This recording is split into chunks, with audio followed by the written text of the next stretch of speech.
আরে কি হলো, তুমি কাঁদছো কেন?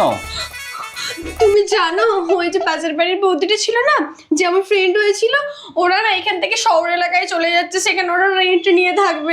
তুমি বলো এবার আমি কার সাথে গল্প করব? আমারও খুব ভালো ফ্রেন্ড ছিল, আমার না একটু ভালো লাগছে না, আমার খুব মন খারাপ হচ্ছে। তোমার মনে আছে আমি যখন বাপের বাড়ি যেতাম তোমাকে কত খাবার দিয়ে যেতাম? আরে তাতে কি হয়েছে? তুমি কান্না করছো কেন? একটা বৌদি গেছে আর একটা বৌদি আসবে।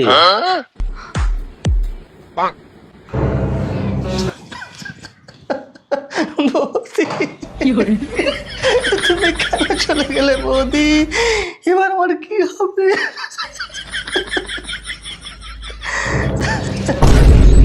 কি ব্যাপার, তুমি কাঁদছো কেন? তুমি কাঁদছিলে তো, তাই আমি কাঁদছিলাম। তোমার কষ্ট আমার কষ্ট হচ্ছে খুব। চুপ করো।